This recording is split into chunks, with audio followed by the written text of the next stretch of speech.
What's up, everyone? Welcome to today's video. Welcome to the Video Game Fight School channel. Thank you very much for tuning in. So today I'm going to talk about something that I've noticed because I think it's very important that we actually address this. Consistency is something that's missing in the gaming space, and it's a little frustrating to see some people act like they're objective when in reality they're very biased and their actions or inactions betray them. Why they try to act like, oh, we're these moral arbiters of making sure everybody behaves themselves. And this is actually or in regard to the console war thing. It's what people have kind of dubbed it. But I don't necessarily, see that as actually for the most part, honest description as to what's going on. I think ideally, many people consider themselves either on the Xbox or the PlayStation side as, maybe being on a team that they think has value for them. For the longest time, Xbox had been trailing in regard to being able to bring games that its own community wanted, or at least the perception that many people on other sides of the gaming scene kind of were trying to put these expectations on Microsoft because their own side, and that's the PlayStation side, was bringing out these games that they wanted in a sense. So it was all this tit for tat going on, and I always just thought, it was just kind of friendly parlay. There was nothing really serious until I started to see around here on the internet that it had started to move from, okay, I prefer this platform because they do this better than this platform, to your platform sucks. And there are a lot of merchants who peddle this nonsense ideas around. I would call names, but if you ever have seen any of them, you know who the culprits are. Having moved to PC in 2016, I always thought, at some point people will find whatever value is best for them and just probably go chill and enjoy it. But it seemed like, once Microsoft started to make moves, especially after acquiring Bethesda and also announcing their acquisition of Activision, this thing became super intense.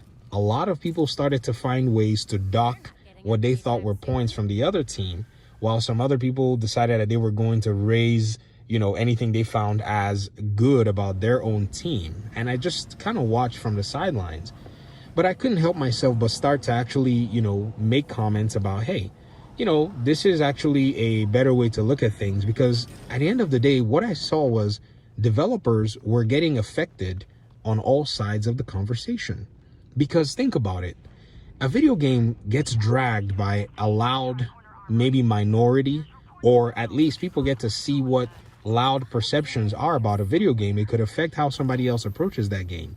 And eventually, you never know, developers may see, or their work may look unsatisfactory to their supervisors or bosses. And now they are being recommended to leave those studios, or maybe they're getting fired from their jobs. Because at the end of the day, yes, there's no perfect video game, according to what Spider-Man 2 fans are telling us now on the internet, saying that their game has a lot of bugs that have been exposed and even cataloged. I'm not saying that these are game-breaking bugs. I have Spider-Man. I've been playing it. I've experienced one bug, but for me, I've played other buggy games, so I'm not going to sit down here and act like, oh, this game should not have any bugs at all. Heck no, I played The Division for years, a buggy game, and I still enjoyed it. And so I know I can enjoy a buggy game, and I'm comfortable saying that. But I know I got dragged when I said, if you have any issues with a game that has bugs, well, that's your personal prerogative, and people say you should expect more quality. But now that we're seeing the same issues happen on the Spider-Man side, and bugs are funny and bugs are cool, no, this is inconsistent energy. You have to be maintaining this consistency. And I'm seeing a lot of people around saying that this console war has become, some kind of, huge deal and blah, blah, blah. Everybody wants to make people who are actually pointing out issues in the opposing team's video games as console warriors. But here's the problem. When these same issues were being pointed out at the opposing team, and that is Team Xbox, for those who are in Team Xbox, none of these people said anything. They were either quiet or they maybe added to it. For example, like Starfield. There was a developer who made this tweet that went very viral. He achieved his goal, and he made fun of not only Starfield, but the start screen of Starfield, and how that was indicative of the developer's poor quality of life at work. He went multi-layer nasty to these people. It was the Baldur's Gate 3, I think it was a developer or a community manager or so who's been, putting stuff out there that actually pointed at how that was just a terrible post to make. It was that bad. Even David Haffey, creator of God of War, retired right now from that line of work, had to bring him on a podcast to say, yo, explain to us what you actually mean by this, because that's how rabid it got. But a lot of people were on the sidelines watching this. Maybe they kind of said, he's overreacting or whatnot. But seeing how many people had been looking forward to the game on the other team, and somebody, including all the other merchants, by the way, this is not just one person, all the other merchants pooping on their own game that they were looking forward to. And then when their game came out, which is Starfield, they started to say, well, look at the bugs. Bugthesda. But now somehow pointing out bugs in Spider-Man is now, oh, well, Spider-Man is not a perfect game, but these people are going out of their way to find bugs. Well, you're not being honest, because yes, we know that there are bad faith actors. Yes, we do. There are people who are going out of their way, but in reality, there are people who are genuinely saying, we're going to hold your game to a similar level of scrutiny that you held our game to. It's just a cycle of sowing and reaping, and it needs to play out. It doesn't need to be rabid. We need to call out the rabid aspects that affect developers. But then at the same time, if at the end of the day, the goal is truly for these games to achieve a high standard, then you can't be saying that the whole pointing out the bugs is a problem. You have to be saying, yes, these bugs are a problem. We don't need to see them in our video games. Unless you're a hypocrite. And that's probably where many of these people are finding themselves. I saw some names. Again, I don't want to mention a bunch of names in this video. I made a different version where I literally told some of them to shut up. And I basically called their names out. But I thought, if I wanted to have a conversation to these people, I don't want to actually, berate them. I would love to have a conversation with them and point out their hypocrisy and their inconsistencies. It's hard to be neutral in a situation like this, but you have to actually come out, even if you're neutral, to point out and say there are flaws on both sides. But then also at the same time, there are genuine concerns on both sides. And even with the flaws in terms of the way these, both sides pose their arguments, better things can come out of it. In fact, if it wasn't for this PlayStation audiences constantly clowning Microsoft and Xbox and even Phil Spencer, I don't think we would have seen this shift in Xbox. I think it just got to the point where Xbox was like, you know what? Like somebody posted yesterday, said Xbox said, say we got no games no more. And they went and started just buying these IPs. As Sony was trying to lock down timed exclusives, it seemed like Microsoft was just going behind them and just taking that from under their feet. Now the competition's on. They looked at their, PlayStation looked around and said, what the heck are we doing? They removed the other guy and said, let's get somebody in here that can get the job done. At the end of the day, we in the whole gaming space, we get to enjoy, because the competition is going to get rid of the dross. It's going to get rid of the, all of the things that were probably just not working. And we're probably going to see something. Jim Ryan was about to take 60%, close to 60% of PlayStation's investment to put in live service games. Are you kidding me?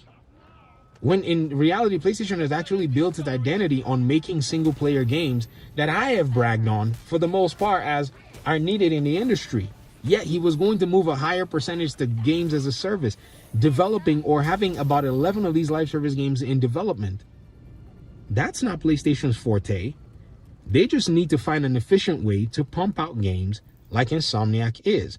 But it is the conversations that have actually brought things to this point.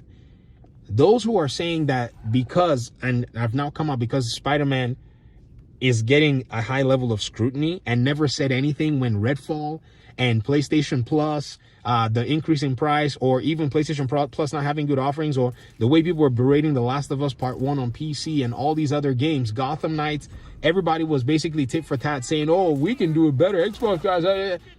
And now you want to talk about the console war being bad? No, you have no ground at all. You have no moral ground. And all this, everybody's got to be prim and proper. You have to understand that in human society, it is the rough and the tough conversations that usually bring about some really good results. It may look really terrible at the point in time, but if you cannot deal with it, step out of the room, block people, go. But this is going to yield something really, really, really interesting at the end of the day, because now all parties are getting good games out, doing their best, and even Insomniac cannot scale under the radar anymore. The game has changed. You see, that's what happens when one side overly hyper scrutinizes the other side. When it's their turn, they will receive the same hyper scrutinization. The polarization was always from somewhere. I don't know who started it, and I don't care. Some people say it's Xbox from the 360 days and whatnot. We don't care. Those of us that are gamers, we're going to be the benefactors of these companies all behaving themselves and bringing a good product to market. So this is my opinion overall. This is what it is that I've been seeing lately. I've always been on the PlayStation side enjoying their games. But once I saw they weren't giving any value to their audiences, I bounced. Imagine paying $70 to play online games that are, that the servers are hosted and managed by the developers and the publishers for the most part. We don't pay that on Steam. We don't pay that on Epic Games Store. And these companies are not even as big as PlayStation in terms of the amount of users that they actually serve. And these places, they sell more games. PlayStation sells more games per, capita in terms of publisher, and they get their 30% revenue cut. How are they still having their people pay to play online? Even Xbox too is doing the same thing. How are y'all still doing that? And that's some kind of a justification that because it's a console, it's a ripoff, both from Microsoft and Xbox's side. I'm hoping that both sides eventually start to find ways to give value to their audiences, that they eliminate that in total. That's the one that I want to go away. So these hard conversations are going to bring about these results, or hopefully results that are just as good, maybe in different aspects that, we probably are not expecting. But I really don't need all these folk coming out here with their Twitter accounts. Y'all need to shut up and saying that the console war is bad or whatnot. Oh, it's grown men. Shut up. Let them, in quote, war it out. Let's now have better games. Let's now have better quality overall. So this is my idea. Thanks for watching. Peace out.